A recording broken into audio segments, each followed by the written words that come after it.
Face-à-face, Tshisekedi et Kagame le mardi à Doha sous l'égide de l'émir du Qatar. Les deux chefs d'État ont réaffirmé leur engagement en faveur d'un cessez-le-feu. Le représentant résident du PNUD a rassuré le président de la Chambre haute du Parlement de la poursuite du partenariat entre les Sénats et le PNUD. C'était lors de la rencontre ce mercredi au Palais du Peuple. Mois de mars, honneur à la femme. En ce jour, Vert Pâturage Télévision a braqué ses projecteurs sur Queenie Gims, une femme exerçant le métier de DJ professionnel.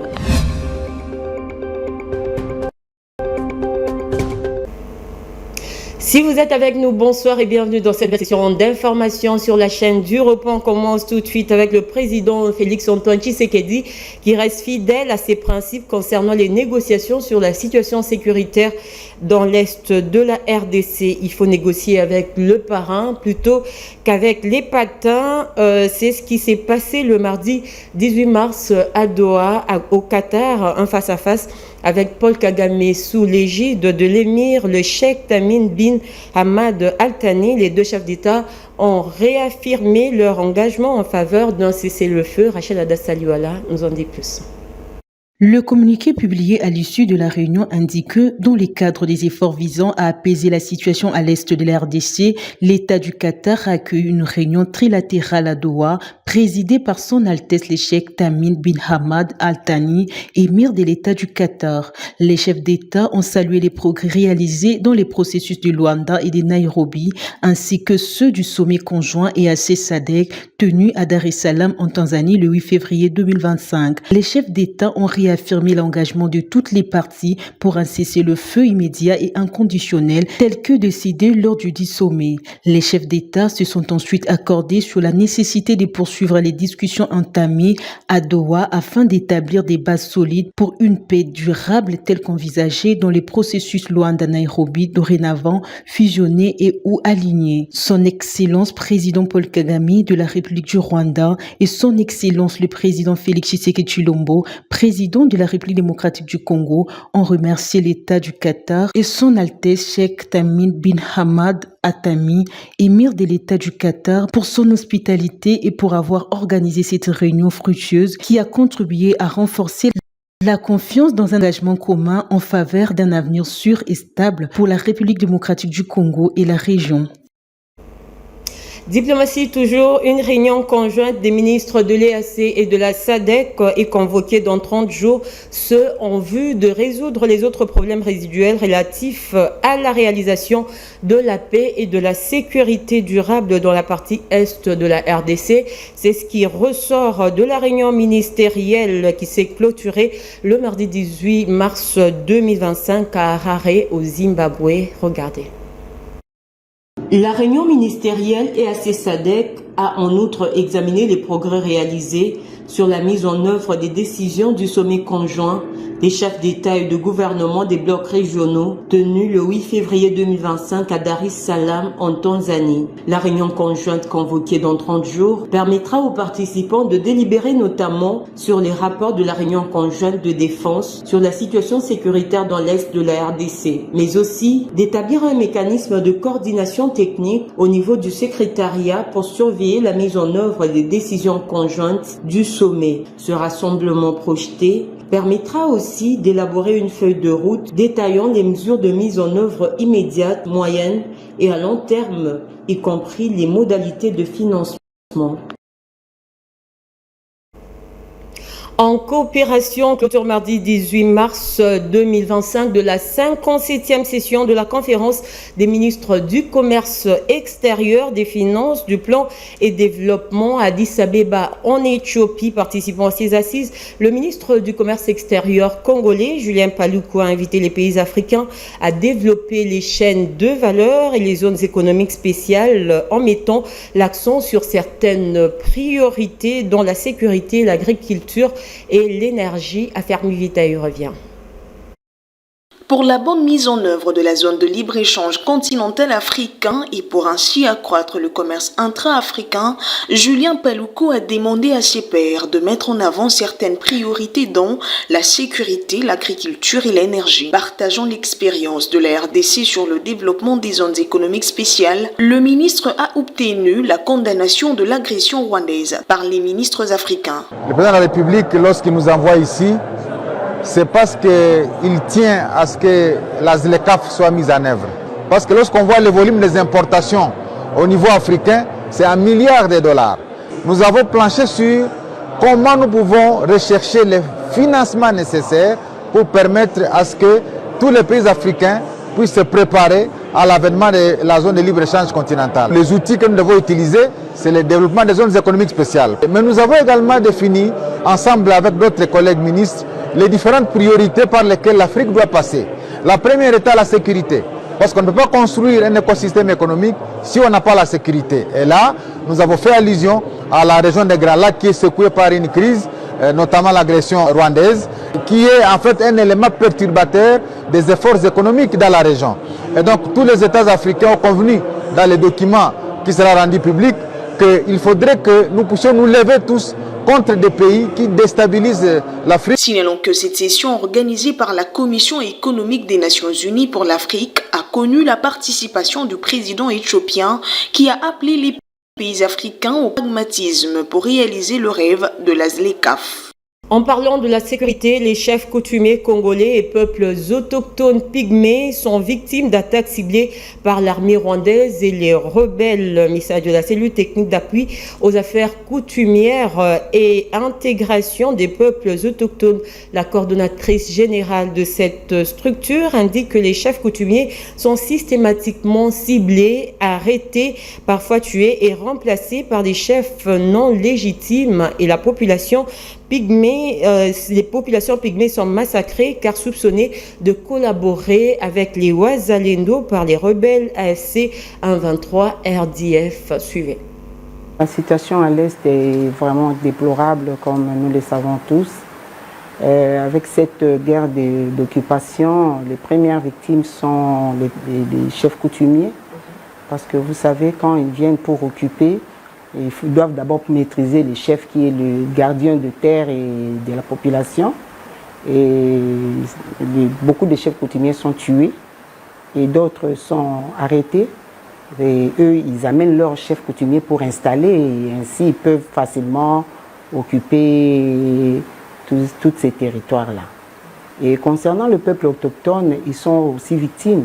Ils ne sont pas épargnés parce que vous savez, selon les terroristes rwandais et AFC M23, ce sont ces autochtones pygmées qui sont, selon eux, qui donnent le fétiche aux Wazalendo, qui donnent la force à nos Wazalendo. Et ils sont vraiment, il y a certains qui sont déjà tués et des femmes pygmées sont violées, parce que même dans les mines, parce que vous savez, quand ils viennent dans leur guerre d'agression ou guerre d'occupation, l'objectif premier, c'est prendre nos carrés miniers et prendre nos terres pour exploiter les mines. Et là où il y a les mines, c'est là où les peuples autochtones habitent et restent. Et dans des forêts, c'est le lieu naturel des pygmées. Et quand il y a des bombardements, il y a des arrestations et des tueries, et il y a des viols de femmes. Donc les peuples autochtones n'est pas épargnés dans cette guerre-là. Sont vraiment victimes, ainsi que les chefs coutumiers. Paul Kagame, de plus en plus asphyxié, son implication à la guerre d'agression contre la RDC ne lui laisse aucun ami. Le Sénat américain vient, à travers une résolution historique, exprimer son soutien à la République démocratique du Congo face à la guerre violente et injustifiée qu'il mène avec ses supplétifs AFC 123 dans l'est du pays, portés par les sénateurs de la Virginie occidentale. Cette résolution dénonce les atrocités et appelle à une mobilisation humanitaire et juridique internationale. Rachel Adassaliouala revient. À travers cette résolution, le Sénat américain condamne sans équivoque le rôle du Rwanda dans la déstabilisation de l'Est congolais, exigeant le retrait immédiat des forces du M23 et de leur soutien rwandais du territoire de la RDC. Les sénateurs américains soulignent leur appui au président congolais Félix Tshisekedi et au peuple congolais soumis à des décennies de conflits et des violations massives des droits humains. Les élus rappellent que près de 6000 chrétiens ont été massacrés depuis 2017 dans la région par l'État islamique en Afrique centrale, ISCA, une crise exacerbée selon eux par l'instabilité créée par le M23. Ces horreurs doivent cesser et leurs responsables doivent être traduits en justice pour crimes contre l'humanité, génocide et crimes de guerre, insiste le texte. La résolution met en avant l'engagement des citoyens des Virginie occidentales, décrits comme épris de liberté et prêts à agir pour soutenir les Congolais. Les sénateurs de cet État à l'origine de la proposition appellent les États-Unis à fournir une aide humanitaire urgente aux déplacés congolais et à offrir un refuge aux victimes des persécutions. En plus d'exiger les sanctions contre les auteurs d'atrocités, les Sénats pressent l'administration et la communauté internationale d'intensifier les pressions diplomatiques sur Kigali, accusé de financer et d'armer les M23. Le texte demande également au secrétaire d'État américain de collaborer avec les Nations Unies pour garantir l'accès humanitaire et protéger les civils. La résolution a été transmise à la Maison-Blanche au département d'État ainsi qu'aux dirigeants du Congrès et à la délégation des Virginie occidentales. Dans le reste de l'actualité, plus de 100 000 personnes ont traversé le territoire de Lubutu au Maniema en provenance de Walikale au nord Kivu. Des déplacements signalés jusqu'au 14 mars dernier, a affirmé Stéphane Dujarric, porte-parole du secrétaire général de l'ONU, le mardi 18 mars 2025 lors d'un briefing tenu à New York aux États-Unis. Ces 100 000 déplacés s'ajoutent aux 8 000 déjà arrivés à Lubutu depuis le début du mois de janvier, de quoi s'inquiéter sur la situation humanitaire précaire. Affermi Vita nous en dit plus. Les combats dans l'est de la RDC continuent de faire des victimes parmi les civils et de provoquer des déplacements massifs des populations, a indiqué le porte-parole du secrétaire général des Nations Unies. Stéphane Dujarric a expliqué que les violences dans les provinces du Sud Kivu et du Nord Kivu obligent les populations à fuir vers les provinces voisines du Maniema, du Tanganyika et de la Tchopo. Toujours selon le porte-parole, la présence de travailleurs humanitaires dans ces provinces reste très limitée et les besoins humanitaires n'ont pas été satisfaits depuis longtemps en raison d'un manque de financement. Au Sud Kivu, des affrontements dans le territoire de Walungu la semaine dernière ont tué 6 civils et forcé des dizaines de milliers de personnes à fuir leur maison. Au Nord Kivu, 15 000 personnes sont retournées dans les villages de la région de Ruanguba, dans le territoire de Rutshuru depuis la fin du mois de janvier, a fait savoir Stéphane Dujarric. Cependant, le bureau de coordination des affaires humanitaires et ses partenaires s'y mettent pour répondre aux besoins urgents dans les domaines de la santé, y compris la santé mentale, et de fournir des articles ménage essentiels et de la nourriture, a-t-il précisé. Par ailleurs, l'ONU note l'étendue géographique actuelle des positions du M23 qui aurait été aperçue à 75 km du nord-ouest d'Uvira. La mission de l'ONU en RDC continue de protéger les civils dans la partie grand nord du Nord Kivu et dans la province de l'Ituri où 60% de la force reste déployée, a conclu le porte-parole du secrétaire général des Nations Unies, Stéphane Dujarric.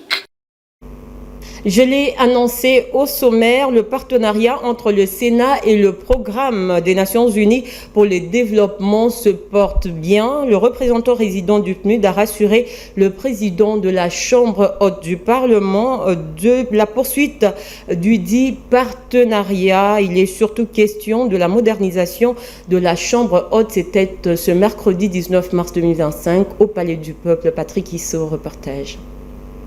Cette audience avec l'honorable président du Sénat s'inscrit dans le cadre des rencontres périodiques que le programme des Nations Unies pour le développement et le Sénat ont afin de faire le point de l'évolution de notre partenariat qui date de plusieurs années.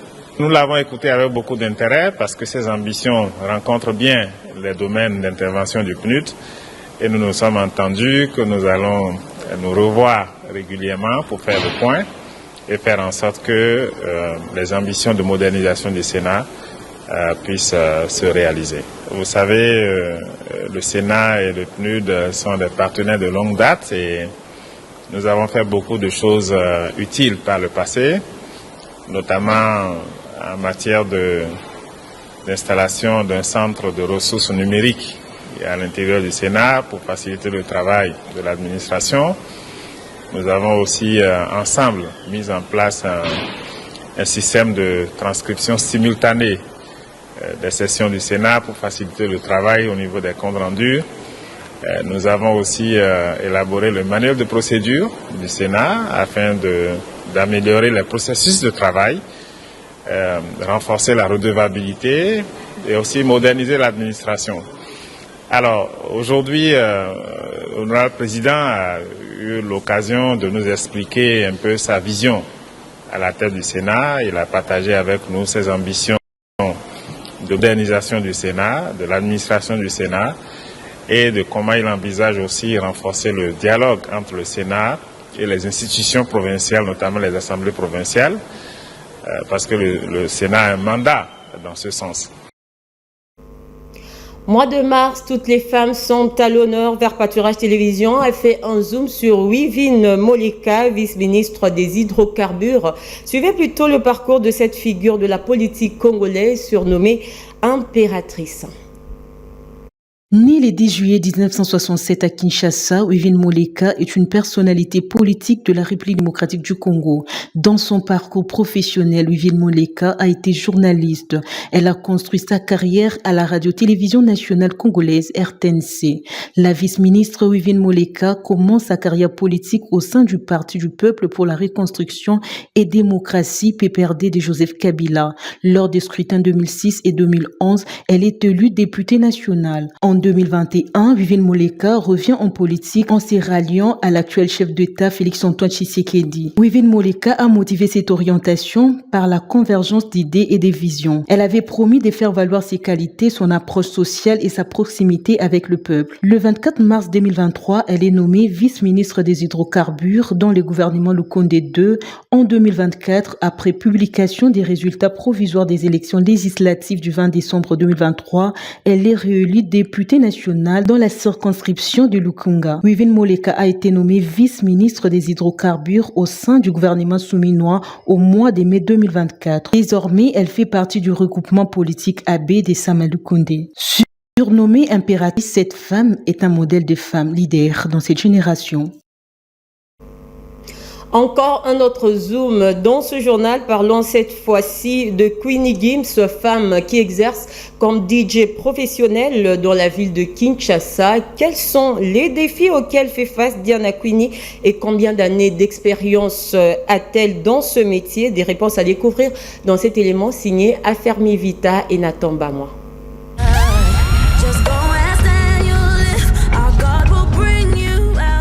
Elle exerce son métier de DJ professionnel dans des concerts, fêtes d'anniversaire, mariages, mais aussi dans de boîtes de nuit. Queenie Gims, femme audacieuse qui exerce ce métier depuis 5 ans, dit faire face à beaucoup de pression. Pas toujours facile de s'en sortir. Ça se passe très bien, c'est pas facile pour une femme d'exercer un métier où il y a plus des hommes, il faut fournir doublement d'efforts et avec la passion, je fais ça vraiment avec amour. Bon, d'abord, les stéréotypes de genre, ça manque pas, toujours des préjugés et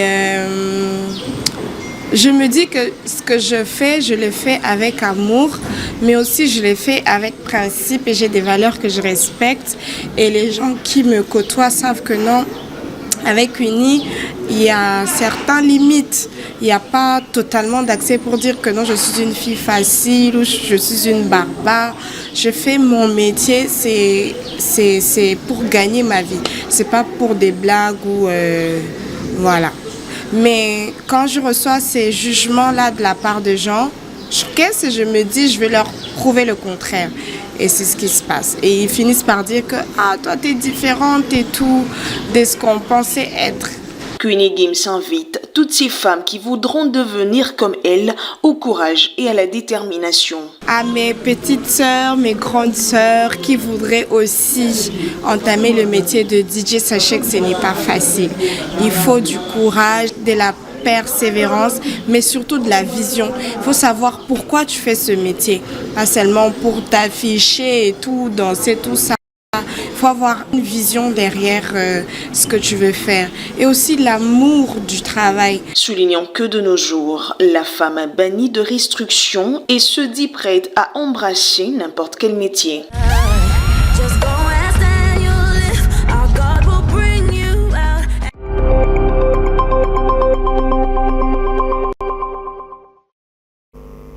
L'actualité en dehors de nos frontières pour terminer, un premier groupe de migrants haïtiens expulsés des États-Unis est arrivé en Haïti le mardi 18 mars 2025.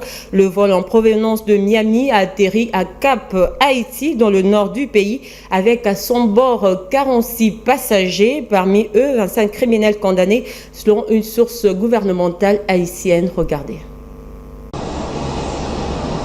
Sous l'administration Trump, les protections qui couvraient environ 500 000 Haïtiens ont été supprimées, ce qui les prive de leur permis de travail en les exposant à des expulsions. Nombre d'entre eux avaient traversé illégalement la frontière ou attendaient un statut de protection temporaire.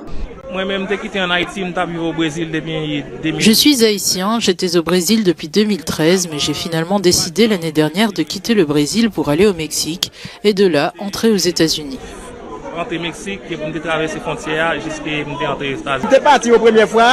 J'ai voyagé une première fois aux États-Unis, ils m'ont déporté. La première fois, ils m'ont dit que je pouvais revenir après 5 ans. Mais quand je suis revenu après 21 ans, durant le mandat de Biden, ils ont pris mes empreintes digitales. Quand ils ont compris que j'étais déjà venu, ils m'ont arrêté et m'ont mis en prison. Ma demande d'asile a été rejetée, alors j'ai été expulsé. Alors que la situation sécuritaire ne cesse de se détériorer en Haïti, les organisations de défense des droits humains demandent un moratoire sur ces expulsions. Elles dénoncent une politique migratoire qui met en danger les plus vulnérables. C'en est fini pour ce soir. Voici le rappel des grands titres, madame, monsieur. Face à face, Tshisekedi et Kagame le mardi à Doha sous l'égide de l'émir du Qatar. Les deux chefs d'État ont réaffirmé leur engagement en faveur d'un cessez-le-feu. Le représentant résident du PNUD a rassuré le président de la Chambre haute du Parlement de la poursuite du partenariat entre les Sénats et le PNUD. C'était lors de la rencontre ce mercredi au Palais du Peuple.